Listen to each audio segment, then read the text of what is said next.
Ini baru masalah dasar. Indrawi bukan satu-satunya, ini justru malah level yang paling dasar agar kita bisa mengetahuinya secara ilmiah.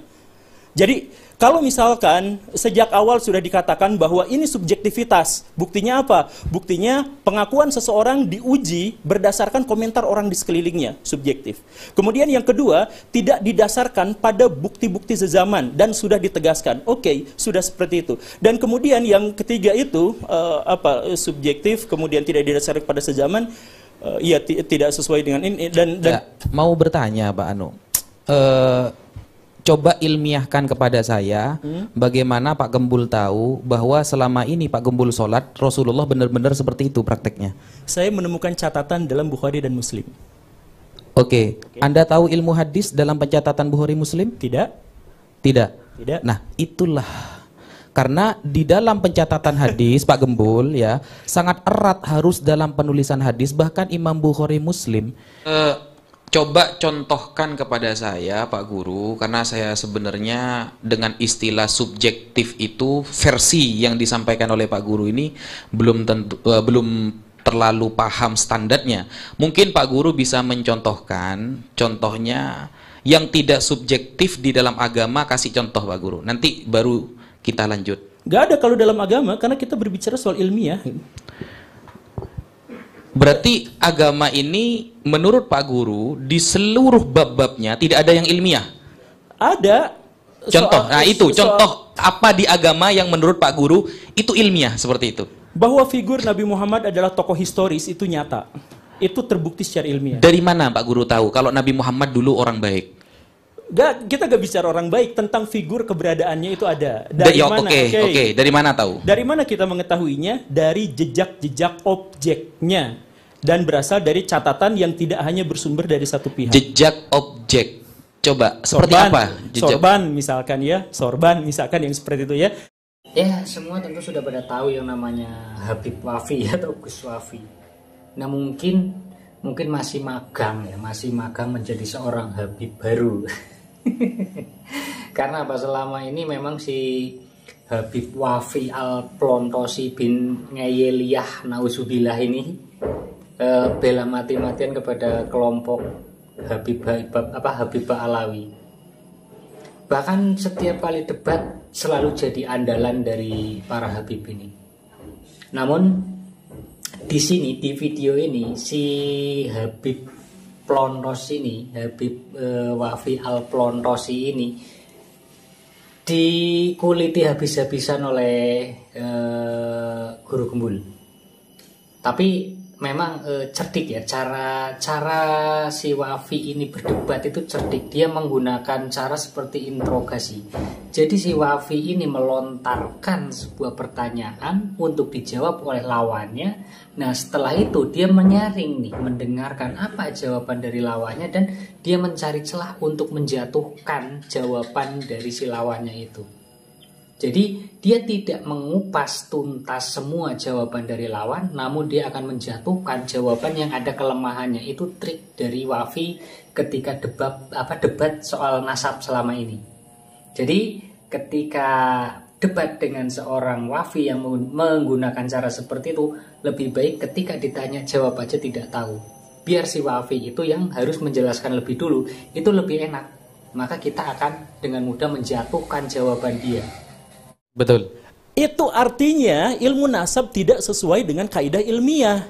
Karena kaidah ilmiah berarti harus terbukti secara indrawi. Jadi maksudnya hal itu. Jadi saya misalkan ya, nanti kita diskusikan sama-sama. Oke.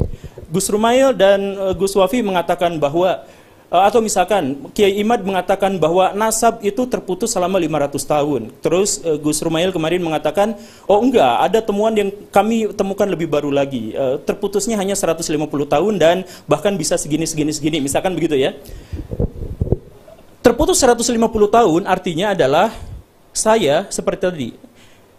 Saya ngomong sama Gus Wafi, Gus ada salam dari Pangeran Diponegoro. Karena Pangeran Diponegoro dengan saya itu rentang waktunya 150 tahun. Beliau wafat tahun 1855, saya lahir tahun 1985. Jadi ada rentang waktu sekitar 10 tahun di mana beliau hidup dan saya ada juga, rentangnya 150 tahun. Secara akademik, secara ilmiah, bolehkah Gus Wafi menerima perkataan ada salam dari Pangeran Diponegoro. Secara ilmiah tidak mungkin. Tidak diterima. Karena apa? Karena tidak mungkin secara indrawi ada orang yang bisa mengkonfirmasi itu. Kan begitu rumusannya. Nah, jadi kitab nasab, saya mohon maaf, metodologi nasab, saya mohon maaf ya, ada beberapa masalah, itu termasuk historiografi, karena apa? Di antaranya adalah kritik terhadap sumbernya tidak didasarkan pada teks. Kritik sumbernya tidak bisa diuji secara empiris. Begitu. Oke, boleh saya jawab? Iya, iya. Begini, oh berarti dari awal kita sudah berbeda metode ilmiah berarti ya. Kalau Pak Gembul lebih mengarah kepada indrawi, sedangkan kitab yang saya sampaikan salah satunya adalah dengan indrawi. Kenapa bukti kitab sezaman itu tidak diterima oleh para ulama? Maksudnya itu tidak pernah ulama itu menyampaikan mana bukti kitab sezaman. Justru ini yang lebih ilmiah, saya buktikan Pak Gembul. Islam itu Pak Gembul, ketika ada orang bicara kepada saya, Ustadz Wafi, saya tadi melihat ada orang tabrakan di sana. Ya, otomatis saya secara indrawi tidak melihat. Maka hanya agama Islam. Pak Gembul bisa survei di agama yang lain.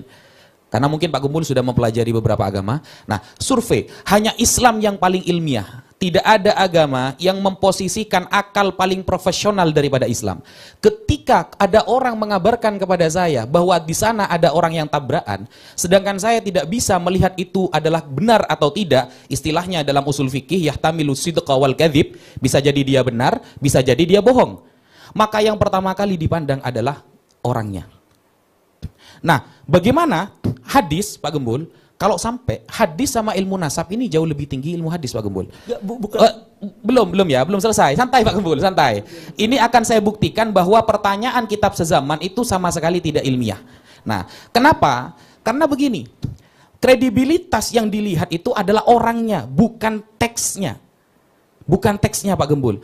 Makanya ketika saya berdiskusi dengan orang Kristen, Kristen bangga mereka memiliki ribuan teks kitab suci, tapi tidak ketemu siapa penulisnya. Tapi Al-Quran Pak Gembul, kita bisa buktikan, baik mungkin Pak Gembul nanti akan meminta sanad, atau akan meminta manuskrip dan kredibilitasnya, kita bisa membuktikan bahwa ayat Allah ketika mengatakan inna nahnu nazzalna dzikra wa inna lahu lahafizun, kami yang menurunkannya dan kami yang menjaga, itu bisa dibuktikan. Kenapa? Karena dari 5 syarat hadis saja semuanya membahas orangnya Pak Gembul. Yang pertama, ittisalus sanad. Orangnya itu jangan sampai ada yang fiksi, apalagi fiktif. Harus benar-benar, kamu dapat dari mana kabar itu? Bahwa tadi ada orang yang tabrakan. Dari teman saya, benar nggak ada? Nah itu dibuktikan dulu. Yang kedua adalah adalatul Pak Gembul. Orangnya memang terbukti bukan ahli maksiat, tidak pernah bohong dan memang orangnya amanah. Jadi yang ketiga, orang itu adalah orang yang dobet cekatan. Nah, kenapa kok kritikannya selalu kepada orangnya? Karena ini bukan wilayah indrawi Pak Gembul. Bagaimana lalu kemudian kita bisa meneliti orang yang 500 tahun lalu pernah melakukan ini dan itu, hanya mengandalkan teks saja seperti perkataan Kiaimat, mana kitab sezamannya? Ini justru tidak ilmiah. Kenapa? Karena perkara nasab ini bukan amrun qot'i Pak Gembul. Ingat ya, perkara nasab itu bukan amrun qot'i, bukan sesuatu yang 100%. Tetapi amrun zonni, keyakinan 80% ke atas. Sehingga ada teori Pak Gembul di dalam nasab namanya syuhrah wal istifadah.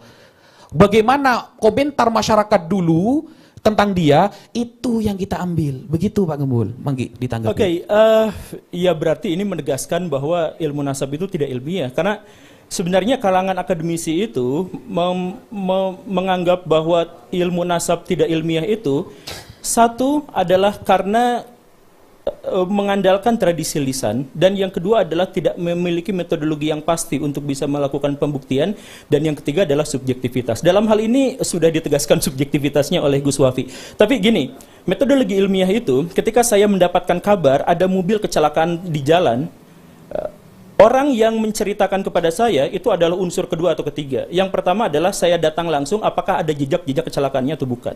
Jadi bukan pada orangnya, tetapi pada jejak-jejaknya. Jadi dalam historiografi memang terkaitnya itu adalah pada jejak-jejaknya, pada artefaknya, pada keberadaannya. Nah, terkait dengan yang tadi itu, misalkan saya tanya sekalian pada Gus Wafi, misalkan ya, ini contoh kasus lah ya. Kiai Imaduddin mengatakan kurang lebihnya adalah yang memasukkan, yang mencangkokkan Ba'alawi ke dalam silsilah keturunan Nabi itu adalah Asyakran. Begitulah ya, menurut beliau.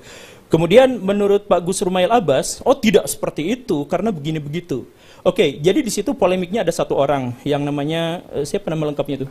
Ali Asyakran. Asyakran. Bagaimana metodologi bagaimana cara kita menguji, bagaimana metodologi apa yang bisa kita dapatkan untuk menguji bahwa beliau itu jujur atau tidak? Ya, komentar orang-orang yang kenal dengan beliau. Komentar orang-orang, berarti subjektif kan?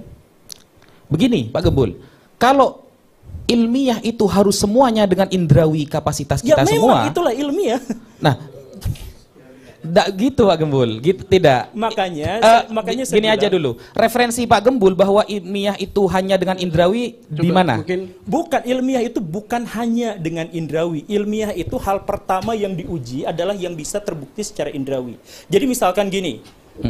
Jadi kita itu hanya bisa menguji sesuatu yang nyata, gak mungkin menguji sesuatu yang goib. Ya. Mimpi itu gak bisa kita jadikan sebagai pedoman karena tidak bisa diuji secara indrawi. Misalkan, Gus Wafi menceritakan semalam saya mimpi bertemu dengan Nabi. Boleh gak ngomong seperti itu? Boleh. Kemudian saya diwartakan seperti itu, boleh percaya juga boleh tidak. Tapi mau saya percaya atau tidak, itu bukan pengetahuan saya. Karena tidak ada metodologi khusus sampai sejauh ini yang bisa membuktikan apakah perkataan itu benar atau salah. Gitu kan? Oke. Nah, jadi karena tidak ada pengujinya, maka itu tidak disebut sebagai ilmiah. Tidak bisa disebut secara akademik. Tidak bisa diuji. Apa yang bisa diuji dari sesuatu yang goib? Sekarang ada pernyataan. Ada seorang yang mengatakan bahwa ini begini. Dari mana dari mana metodologi yang kita gunakan untuk mengatakan bahwa dia telah jujur? Ya dari komentator-komentator orang sebelahnya.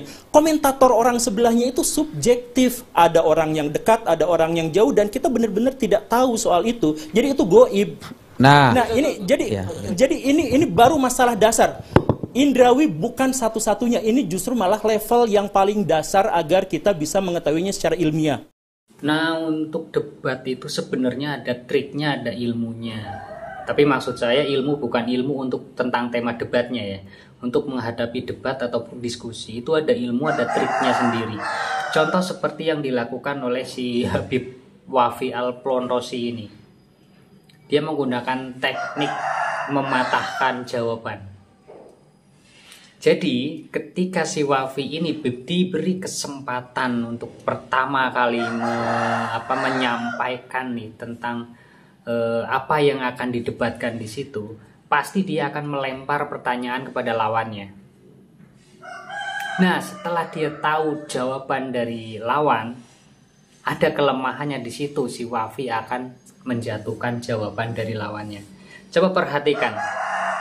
Dari tahun-tahun yang lalu ketika Wafi berdebat soal nasab, tidak pernah Wafi tidak melemparkan pertanyaan, dan selalu si Wafi ini tidak pernah diberi kesempatan pertama untuk membuka acara debat itu. Pasti dari kubu lawan dulu. Nah, setelah si Wafi mempelajari apa jawaban dari kubu lawan, dengan mudah Wafi mematahkan, menjatuhkan jawaban lawan. Itu yang digunakan triknya oleh si Wafi, Habib Wafi Al-Plonrosi bin Ngeyeliyah, nauzubillah. Oke, tapi di sini Guru Gembul cukup hebat juga untuk mengatasi trik si Wafi ini sehingga bisa memberikan jawaban yang membuat Wafi kalang kabut juga.